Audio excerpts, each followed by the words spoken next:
Well,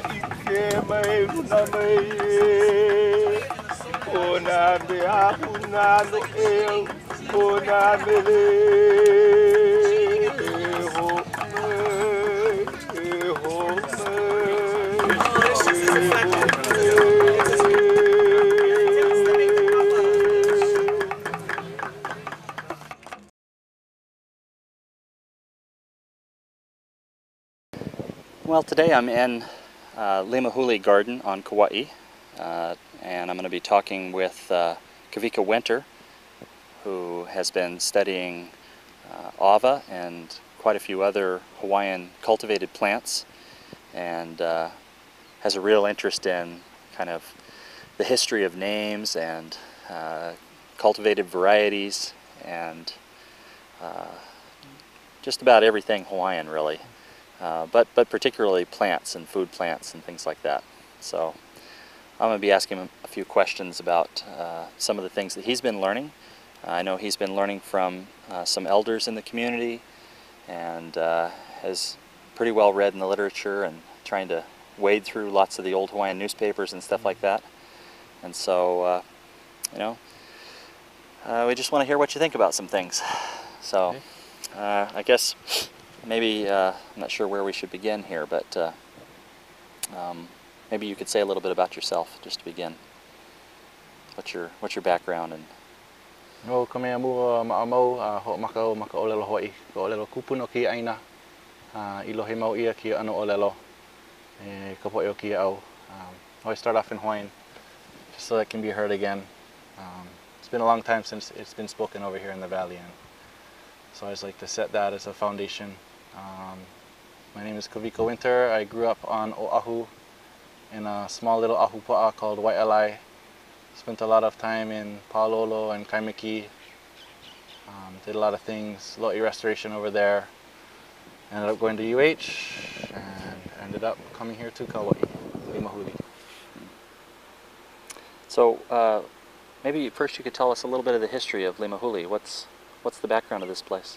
Limahuli is a valley in the ahupa of Ha'ena, in the moku of Halelea, island of Kauai. It's a 1,000-acre valley that's being run as a botanical garden and preserve right now. So the work that we do here is really focused on restoration of the native landscape, both culturally and ecologically. So in the lower gardens we do a lot of lo'i restoration, like you guys see back here. And in the back we do a lot of forest restoration. But everything centering around the ahupa'a system and concept, and culture being an integral point in everything we do. So are there families who use this area, or how does that work? There definitely has been a disconnect between some of the local families and land in general on this side for many reasons, and that's something we're hoping to change in the next few decades to generations, if not immediately. Why do you think it's important to have families connected to the land?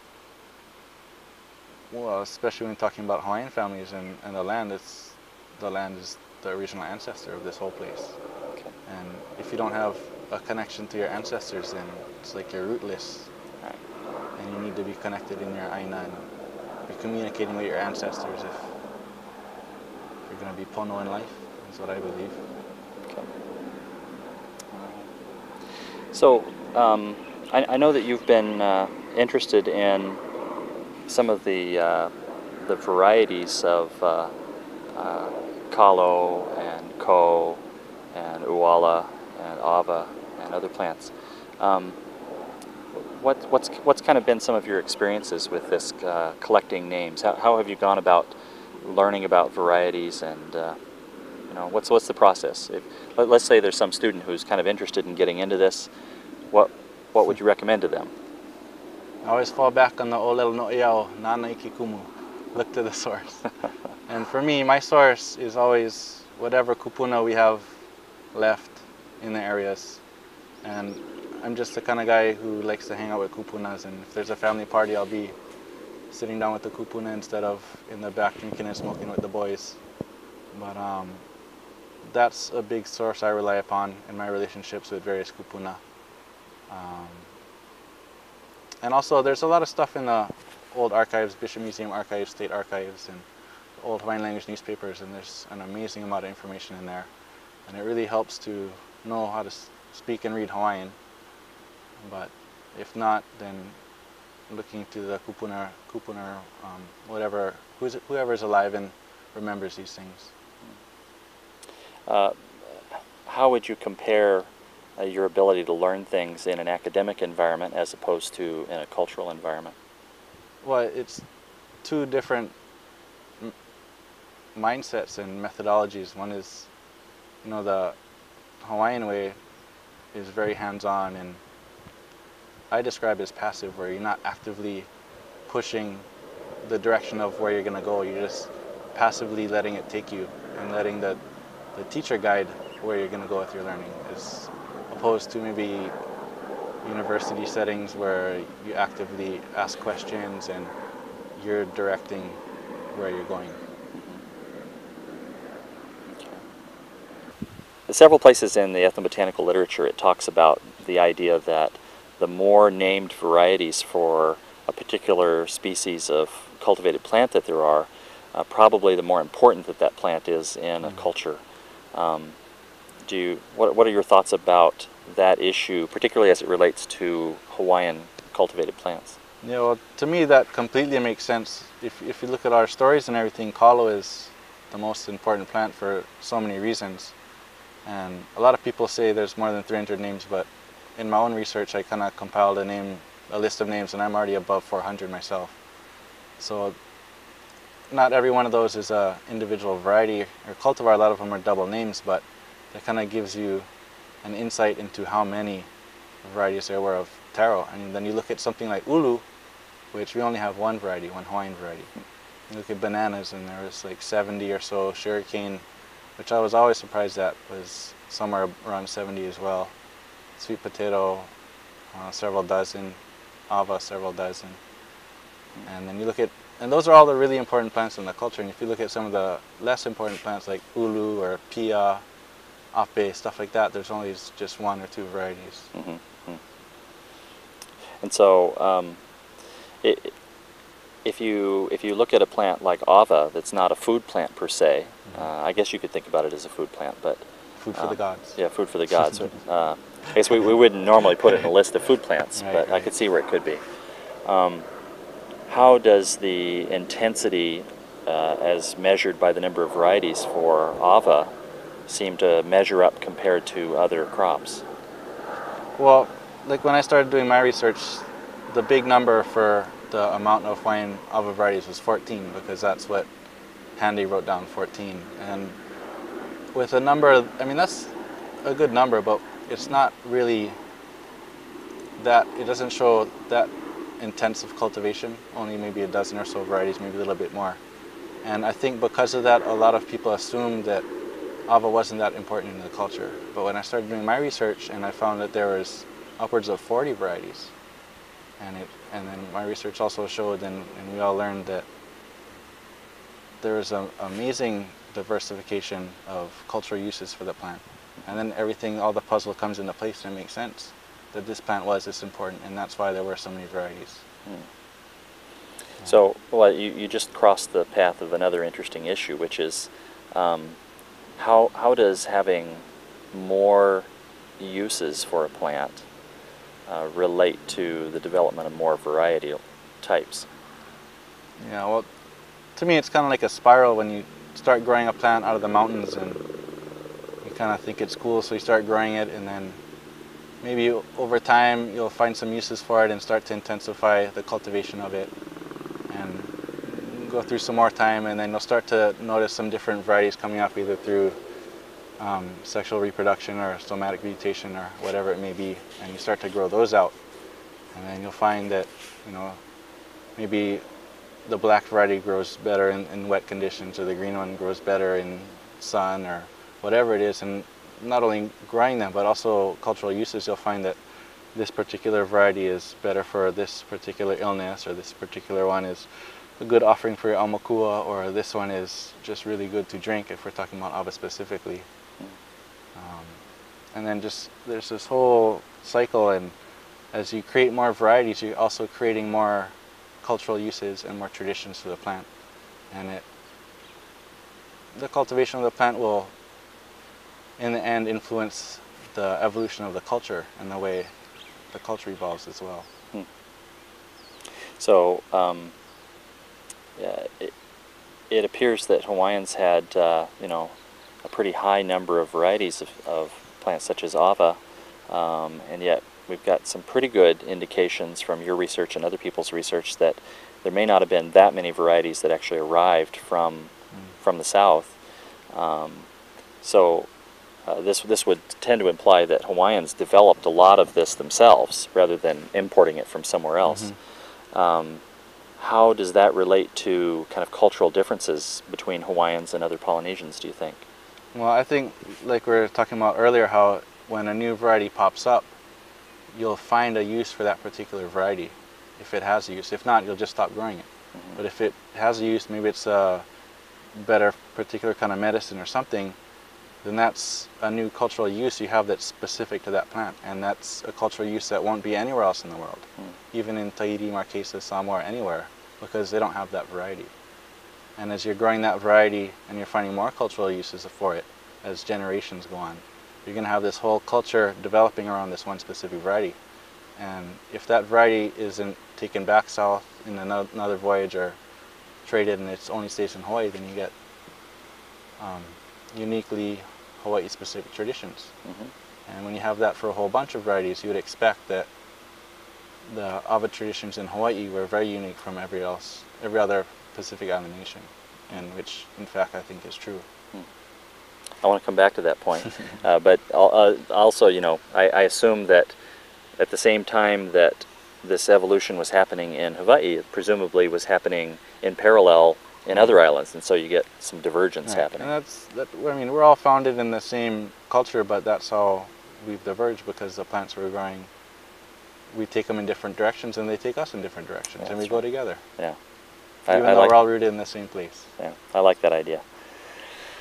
So let's come back to what you said there, that some of the Hawaiian traditions with Ava were different than they are in other parts of the Pacific. What are some of the ways that you think they were different based on your research?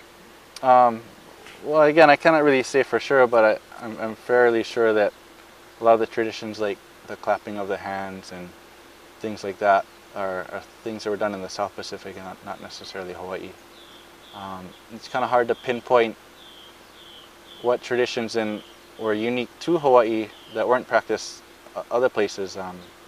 That's kind of hard to say, just because I haven't studied other cultures as intensively as I studied Hawaiian culture. So how is it that you're able to pick out these things and say, well, that's probably not from here? Well, probably the worst argument that I have is lack of evidence. Okay. But no, there's a lot of well-respected elders that I've talked to and who shall remain unnamed.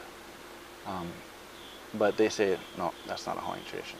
Okay. And it's not just one. It's been enough that I feel fairly safe to say that plus it's nowhere in the literature at all. I see.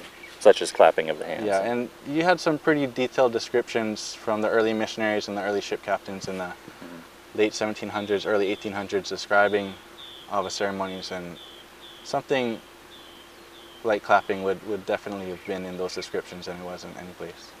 Okay. Well, an issue that I think is probably related to this is in some South Pacific Polynesian countries, there's a tradition of at least some groups of women not being allowed to drink Ava. Was that the case in Hawaii? Again, hard to say. If I talked to this one kupuna, and she came from her great-grandfather who raised her in Kohala. He was a kahuna lao lapa'au, but specifically his skill was healing bones, broken bones. And people would come from all over, and he would reset their bones, and he knew the medicines to use to do those kind of things. But in his family, he placed a kapu on all the women and said that none of them could drink Ava. And this kupuna wahine said the reason he did this is because he knew the negative impacts it had on the female reproductive system. And I was pretty surprised when I heard that, but it makes sense. Some of the old medicinal manuscripts are written in Hawaiian in the mid-1800s talk about how if a woman was pregnant, then they were not allowed to drink Ava. But then that also leads you to think that if they weren't pregnant, then they could drink Ava. That's true. And if you look at a lot of the old mo'olelos, they're Pele and Hi'iaka, they were Ava drinkers, that whole Pele clan, but they're kind of a special class of women. Some other not so well-known mo'olelo like Namakoko Pa'o'o, where the grandmother, I think, drank Ava. Things like that.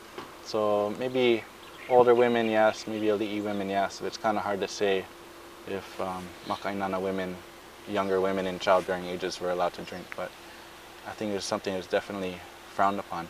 Something that I learned afterwards, after I wrote my thesis and everything, is that Keone Nunes, he has a story about how when women are pregnant in their maybe a month to 3 weeks before they're due to give birth, the kahuna would start to give them Ava. I found this out after I wrote my thesis, but wow. Kind of goes back to your lecture about the difference between medicine and poison is what? Dosage. Dosage. Yeah. And I think you had to be a skilled kahuna who knew the proper dosages as when it would be beneficial to the pregnant woman, because as the story goes, if I understand it correctly, they were given that to help relax their mind and relax their body in preparation for this intense labor that they're about to go through, because they needed to be calm and relaxed and have all their thoughts about them. But I definitely don't think they would be out there pounding all night, 9 months pregnant. Right. So. Well, you reminded me of another issue just a minute ago, which is some people argue that Ava in Hawaii was either restricted only to the ali'i or was only used for ceremonial considerations. What have you found out about that set of issues? Most of the writings that talk about ali'i were the only people allowed to drink Ava were people who weren't Hawaiian and who I think didn't really completely understand the culture. There was at least one Hawaiian writing in the 1870s in one of the old Hawaiian language newspapers talking about how maka'inana weren't allowed to drink Ava, but there are several sources that talk about maka'inana drinking Ava, and one of these sources is Kamakau, whose writings appeared before this other writing saying maka'inana didn't. And it's a kind of personal theory I had, is that in places that are really dry, like in South Kona and the Big Island, there's a place called Ka'avaloa, and that was because Ava was too dry to grow Ava there. So the ali'is who wanted Ava had to go far away to get their Ava, Ka'avaloa. They had to go all the way to Waipio to get their Ava. So in places like that, I can see how, because it's such a limited resource, whatever there was for the ali'i. But in places like this, Ha'ena, where there's Ava all over the place, it's not really a limited resource. So in cases like this, I think that's where you hear things about there's specific varieties that are designated for the ali'i, and specific varieties, well, the rest of the varieties were noa, so that the maka'inana could use those varieties. Oh, so you found these 40 varieties of Ava, or 40 or so, and then how did you try to discover if some of these names might be the same? What was the experiment that you did? Pule. And my pule isn't strong enough, and nothing ever came to me. I mean, a lot of the descriptions that I've collected are really vague, like short and green. That's pretty vague. Could be anything. There's at least 2 varieties remaining today that I know of that could be short and green. Other ones, like there's a famed Mokihana Ava that I haven't been able to determine whether or not it's still around or not, but the roots are supposed to be extremely fragrant, like the Mokihana that people make leis with on Kauai. Other ones, like some of the really common varieties, like the Hiva, the Mo'i, they were described by so many people that we really have a good idea of what they are. Although it was really hard to find a kupuna alive who knew the old Ava names just because he was taught them by somebody else. A lot of these Ava names we have nowadays is things like, oh, we're just kind of found this variety in the mountain and we look at our list and say, oh, well, long black, oh, must be Hiva. Although I think we're pretty safe to say that we know what Hiva is because we have so many descriptions. Some of the other ones are really hard, and you get a lot of people calling. There's 2 varieties that people call mo'i, 2 or 3 varieties in fact, and that's another hard one though. Yeah. So I don't know. You guys never know what you're drinking. Don't trust them. Everybody's into blends anyway now, so it's all okay. Well, okay. Tell me, what do you think about blends? Blends are good. And what do you think about Isa? I don't touch Isa. What is Isa? Tell us what Isa is. Isa is a variety of Ava. I'm not even sure it's considered Piper methysticum. No, but it is. It's just a variety of Ava from New Guinea, and it's very, very different from Hawaiian Ava. And you ask me, the best Ava in the world is Hawaiian Ava, and I'm kind of a snob that way, but no, Isa really is something else. The taste is completely different. The effect is very strong, and people who drink Ava looking for a high, a legal high or whatever, that's usually the variety they drink. Isa.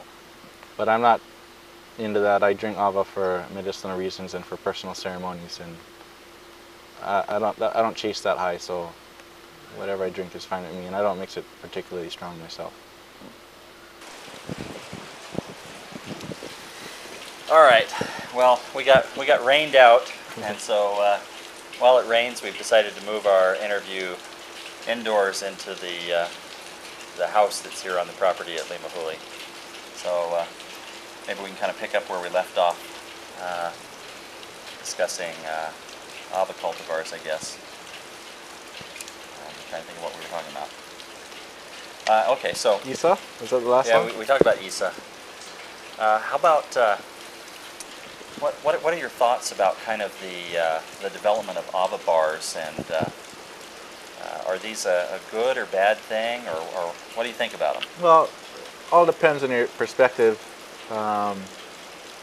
They're good in the sense that they're a place where, well, first of all Ava bars are different. In the ones in Hawaii at least, and there's Ava bars all over the Pacific. It's good in the sense that people know what Ava is now, but in my humble opinion, I'm really not too happy with the direction that the Ava traditions, Hawaiian Ava traditions are going because Ava bars. Basically an Ava bar is a place that's founded in a culture of alcohol. And Ava traditions aren't anything related to alcohol at all. And we're starting to go down a road that I, for one, am not too happy to see us go down, just because, you know, I'm really tied with the old ways, and that's what I like to perpetuate. But, you know, at the same time, the culture got to move forward.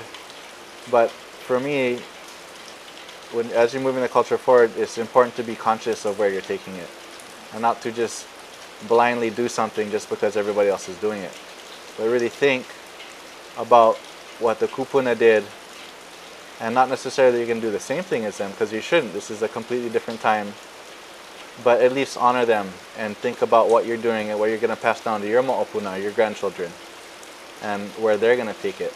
And if you think through that process, it's almost scary, at least in my mind, as where the traditions of Ava are going. Well, this is obviously just kind of one example in a bigger picture. As we look around the world, there's we live in an interesting time when lots of different local cultures are kind of either rediscovering themselves, or some of the things that have shackled them for many years, have been lifted off, or at least forced off. And so, we see the revival of quite a few small languages that people had thought were going to go extinct. and we see the revival. Hawaiian. Yeah, Hawaiian. I'm trying to think of the bigger context. Yeah, Hawaiian's right. obviously a very specific and successful example, I think. Well, it'll remain to be seen, hopefully. No, I think it's pretty impressive having, gone down to just a few thousand speakers, and now it's clearly up. The trick is when if our kids should choose to pick up the language and carry it without being forced to, Right. that'll be the measure of success or failure. And it's yet to be seen. It's true. Well, if there's a level of Hawaiian autonomy, that certainly will help with that. So, and that seems to be part of all of this. So I guess the bigger picture I was kind of thinking about is, this reinvention of traditions is part of the kind of expansion of a culture and language, and a part of any culture that's actively growing and living is that it's coming up with new things that become traditions. Right. And how do we deal with that when it comes to plants that have a long cultural history of being used traditionally? How do you come up with new traditions without, in some way, being disrespectful to the old ones? Yeah.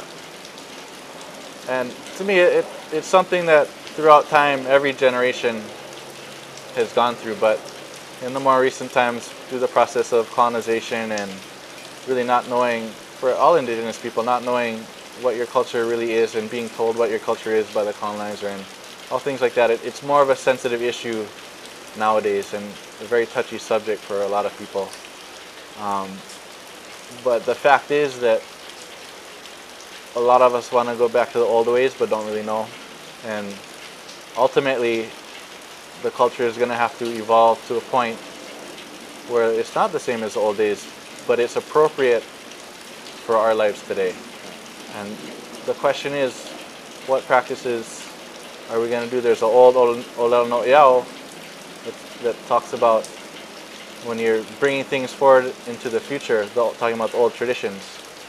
The bad stuff you leave behind, the good stuff you carry forward. But you know both. You don't forget about the bad stuff. You know about it, you just don't bring it forward. In talking with people, I kind of get the impression that there's kind of two perspectives or camps, if you will, on how we should look at ancient traditions. So one perspective says, if you find it written in something in the 1800s, that whatever is written there is to be accepted as not only fact, but fact for the entire culture. So if it's written about some Hawaiians in the 1800s, then it must have been true for all Hawaiians in the 1800s, and that's the way it is. And if somebody's doing something nowadays that wasn't written about in the 1800s, then it's not a Hawaiian practice. Exactly.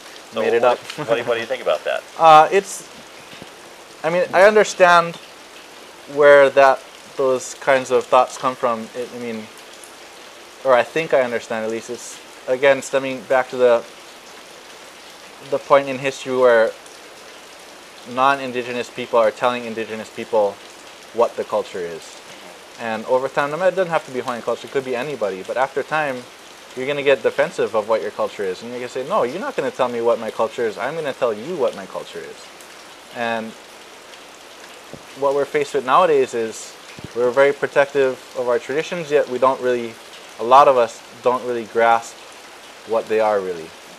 And the few sources that we do have, that's how we can say, a lot of people can say, this was a Hawaiian tradition, look, it's right here. But there are still some practitioners out there who've been passed down things that Kamakau and Malo didn't write about. Kukui didn't write about. People on Kauai here, Ohai's traditions, a lot of people's traditions, my own Kumu's traditions from Molokai that weren't written about. And these are often the kinds of people who are attacked for the seemingly unorthodox traditions that they practice, but it's what they've been passed down. And these are traditions that go way back, before Kamehameha or any of those guys.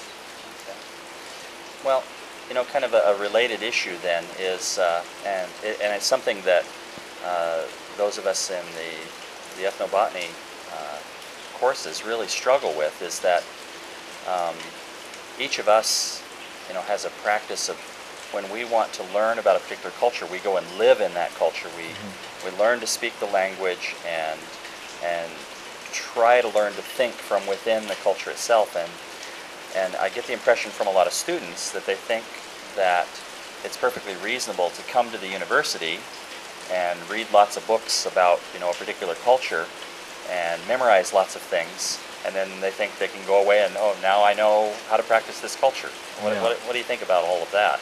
Yeah, again, I think that's a really dangerous mindset to have. And I mean, it's really easy to fall into that just because you're so anxious to learn, and you're like, you know, when you're young, you're like a sponge. You want to learn, you want to learn, you want to learn, but yet the learning doesn't happen as quick as you want.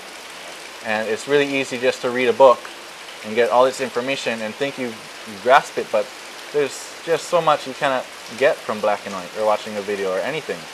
And when I was writing my thesis on Ava and Ava traditions, I was very conscious of that, and I didn't want what I was writing about to turn into a recipe book for practicing Hawaiian Ava traditions. I don't want somebody open up my thesis and say, okay, this is how you conduct the Ava ceremony first, this is what you do. And I talked about that at length in my introduction, and I was very conscious in the way I wrote. I tried the best I could so that it wouldn't be easy for people to do that. And I hope people don't, but we'll see. Well, and yet, you know, we know that this happens, and it's a big danger. I know a few years ago, I had taught a class on herbal medicine, and although I'm a pharmacist, I'm not an herbal medicine practitioner, but I'm familiar with how a lot of plants are used medicinally, and so I was teaching the students about these uses, and I had a few of the students show up who had been, you know, using the things we had talked about in class on each other. And one of them did her report on it, and it really freaked me out. I'm like, you know, you don't have the authority to do that. Yeah. You know, it's one thing for us to talk about something from the perspective of a scientist who's mostly an observer, who's, you know, kind of asking questions about the way things work, and it's another thing to try and either pass ourselves off intentionally or unintentionally as a cultural practitioner, which, you know, that's just wrong. So that is definitely dangerous ground we have to be careful of. Yeah, and it brings up another issue of, you know, there are quite a few Hawaiians around, including many of my friends who I have a lot of respect for, who really want to get back to old ways, and some of the things are just either no kupuna left to know how to do certain aspects of these traditions, or they're either so few and far between that nobody really knows who they are anymore.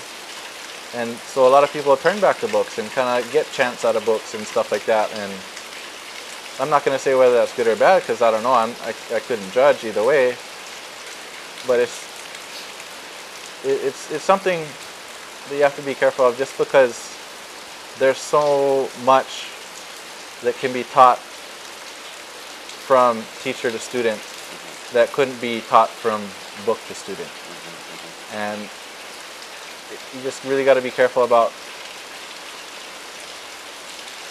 understanding how much you really grasp of something, and then there's a whole issue of having only partial knowledge of something and then passing the partial knowledge on, which is another scary concept if you think it through on the generational scale.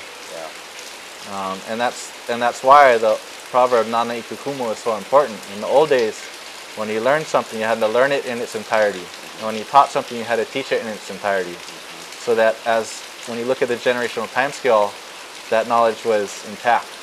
And would keep accumulating over time. And not shrink. And of course, this is part of the argument advanced by people who say, you know, if you find it in these old sources, all right, that's all right. But if you don't, it's something dicey. And so, yeah. It's hard to address it because you can see the issue both ways. I've read a fair amount and heard a fair amount about you guys doing conservation work here, Right. and you're kind of following on Chipper Wickman's tradition Right. at Limahuli. What are the big things you guys are up to now? It's so funny just because, well, first of all, everything we do here is based on the ahupua'a concept. And when I was going into my interview for the position here, it was almost like I was interviewing the committee, because I wanted to be sure that if I was going to move here, move my family here and get in this job, that I'd be allowed to restore this place as an ahupua'a. And come to find out, they've been doing it already for the past 15 years or so. So it's just great. And to me, the biggest thing about what we do here in basing our thing off the ahupua'a concept that separates us out from other forest restoration projects is that people and culture is an integral part of what we do here. And you know, when I was going to UH, and I really focused a lot of my studies in ecology and conservation, and I always felt like the lone voice in the room, because everybody's answer to saving a forest was, first thing you do, you kick the people out. And there's just a room full of people from America and me in the corner, and I was saying, wow, is the way I'm thinking wrong?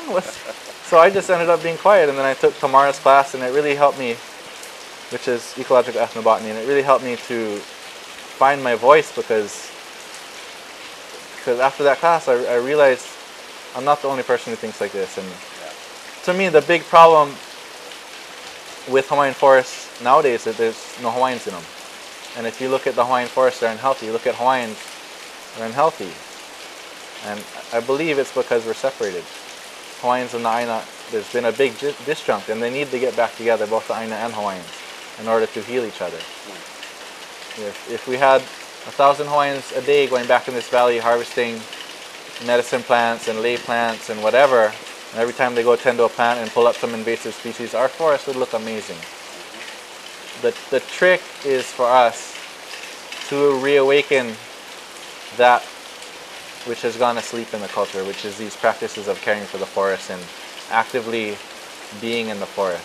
A lot of people hunt nowadays, so that's great, but that's not enough. We need more. We need to get our hula dancers back in the forest, growing late plants, collecting. We need to get more people practicing Hawaiian medicine in the forest. You know, these are the kinds of things that we're doing, and to me, that's the only way. We have 1,000 acres back here to restore. About, in my opinion, 80% of which is invasive species. We can afford about a crew of 3 people to take care of 1,000 acres. There's no way, That's going to happen, yeah. no way at all that ever is going to happen. The only way it's going to happen is if we can involve the community, involve people. And why invent a culture based in something like conservation biology to have people take care of the forest? Why get all these fish and wildlife grants and bring all these people in from the continent who are all scientists and create a culture of caring for the forest when one already exists? It's already among us. We just need to encourage it and foster it, because it's something that's been suppressed for so long. And if we could just bring that back, I think we would see amazing results. As I understand it, you have internships periodically that local students can come and participate and spend some serious time working with a particular piece of land. Right. If there's a student who's interested in that, what would they need to do? Go to www.npg.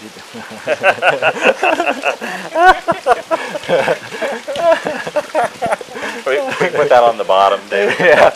Right across. ntbg.org. Yeah. Yeah. No, seriously. I mean, what would they need to do to prepare themselves to come? I mean, if they're just a freshman in college, they're probably not even ready to even think these things, or maybe they are. I don't know. What do you think? What's the question?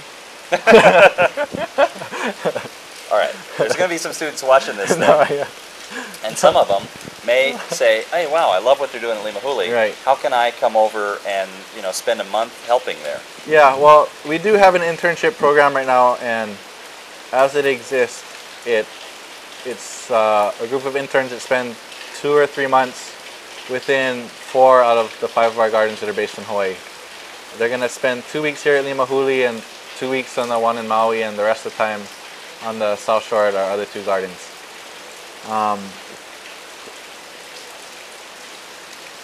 When the interns come here, they spend a lot of time in our this year they're going to spend a lot of time working in our ethnobotany garden. So they're coming here working in the ethnobotany garden. So this year the interns are coming here, they're going to spend a week expanding our ethnobotany garden, and they're going to spend a week back in the preserve.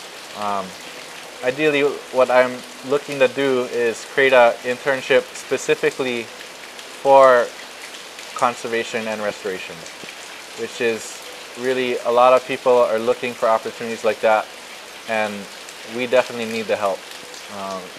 That's something that will be hopefully coming online in the next couple of years. In the meantime, there's what we got, which is good, but it's short, and it's kind of a broad stroke and across everything that NTBG does, but you don't really get too deep into what we're doing here at Limahuli. And if you're really looking for the cultural connection and the forest connection, then I mean, that's what we got to offer that makes us unique amongst most everybody else. So that's something we really need to utilize.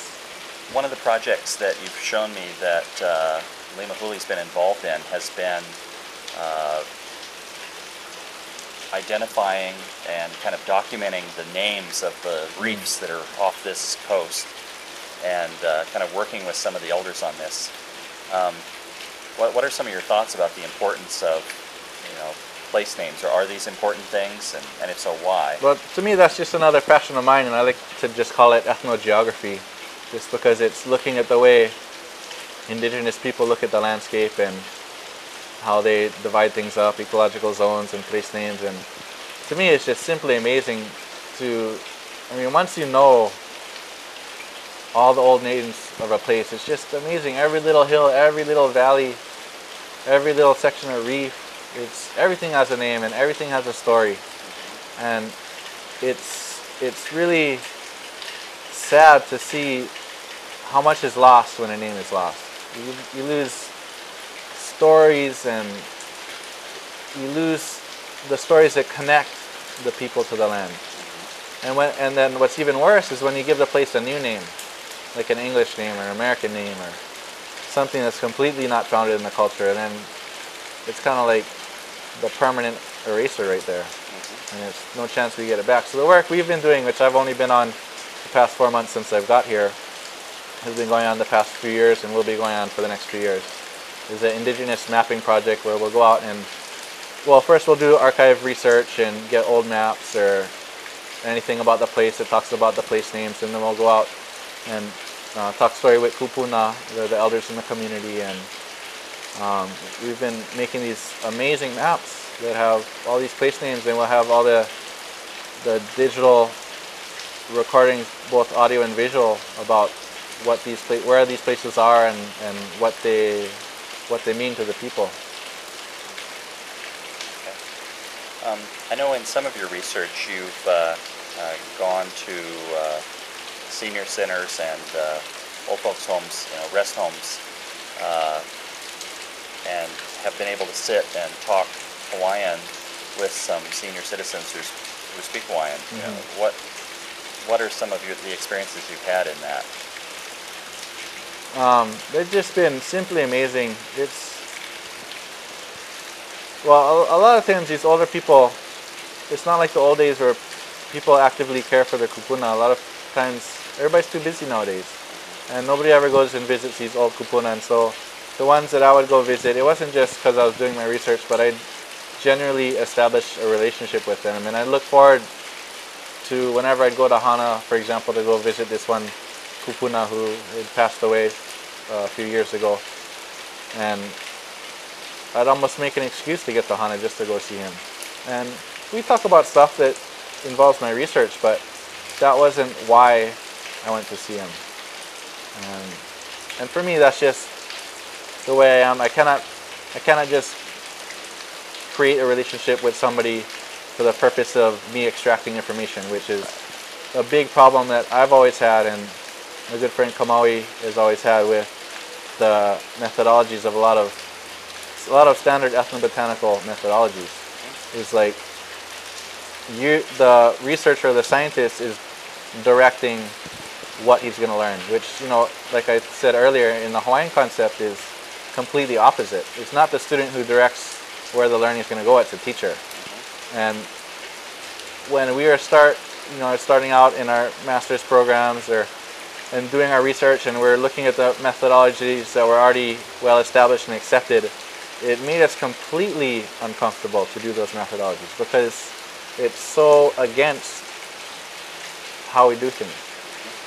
And so Kamau is very instrumental, and I also went my own route with things, and we kind of figured out what is comfortable for ourselves.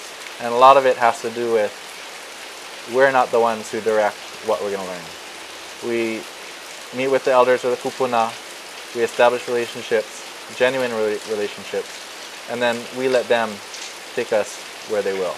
Right. And a lot of times, especially me, I'm really eager to learn, and I want to learn a lot really quick, but I mean, I just got to let the process happen, and I cannot. Sometimes I'll really want to learn something, but they won't teach me, and you know, I'll be bummed about it first. Ah, shoot, I really want to learn this, but you know what? I wasn't ready, and that's completely fine. And you shouldn't push it. You shouldn't push because it's not your place to, as a student. Right. All right. So you're recording all these place names and all this information from elders, and you're writing some of this up. Does recording things on videotape like we're doing right now, or in a book, does that actually pass on culture? No, I mean, I believe it has its place in preserving knowledge, but culture was never something, especially in Hawaiian culture, I mean, we're doing a lot of good work. We're recording these kupuna on video, on audio, a lot of them talking Hawaiian, but yet we put them in our archive and nobody ever sees it. And you know, it's only been a few years that we've been doing this work, but likely nobody's ever going to see it except the select few researchers who are really hard up to learn these things. And the reason is because that's not how culture is passed on. You don't get a camera and record the kupuna and then put it on the TV and sit the mo'opuna in front of the TV and say, okay, learn how to fish now. I mean, yeah. And that's the direction I want to take this place, Limahuli, is move out of an era of preservation and into an era of perpetuation, where we're actively putting the young people together with the kupuna and creating opportunities for this knowledge to be passed down. Like this whole garden at Limahuli that's what we're supposed to be about. This place where the culture is more or less intact and practiced, but yet the younger people working here really don't know a lot of things. And so that's what I've been trying to do, is make this a part of their work, is to learn these things and to practice them. Not just come over here, weed whack for 8 hours, and blow for 6 hours. I mean, that's all good and it's important for a botanical garden, but we are really unique in the resources we have, and we need to take advantage of them while we have them before we lose them. So let's take this full circle then. So if culture can't be learned in a classroom, or at least it's a very poor place to learn it, what do you see as a role for ethnobotany as an educational discipline and a research kind of study? I never thought about that. Oh, what am I doing anyway? Yeah. I just give it all up. No, I think ethnobotany has a place because it's a science that looks at the relationship between plants and culture, and especially a lot of the theoretical work that we're doing in Ethnobotany UH. I think it's very useful in explaining what's going on. And just for me personally, that's really what I'm interested in, is where the cultures are evolving and how the plants are evolving and how the traditions are evolving. And change isn't bad, evolution isn't bad, but we need to understand what's going on, especially at a point in time where the culture is so, I mean, we have a lot of things, but yet we're on the cusp of whether we're going to really, truly bring these things, these traditions forward into the future with integrity and good understanding, or if we're just going to bring them into the future piecemeal and label it Hawaiian and really not understand any of it. And for me, Ethnobotany has so many good uses, but that's one of them that is really special to me, is helping to explain what's going on, and just so that we can understand the process and be conscious of what we're doing. But there, you know, again, there's so many fields, but this is kind of what I've been working on, what we've been working on, so it's on the top of my mind right now. Good enough. So our central theme of this course is that plants are all around us, and what I hope you've been able to see through some of what Kawika's discussed is that the complexity of the interactions that we have with these plants that are all around us is pretty intense, and there's a lot of social responsibility involved, there's a lot of science involved, and there's a lot of kind of groping to do things in the right way, and a high need for ethical standards and consideration of the feelings of others, particularly elderly and our children and the next generation. And so we're dealing with some pretty complex stuff. It's not as simple as you might have thought at first. You don't know what you're getting into.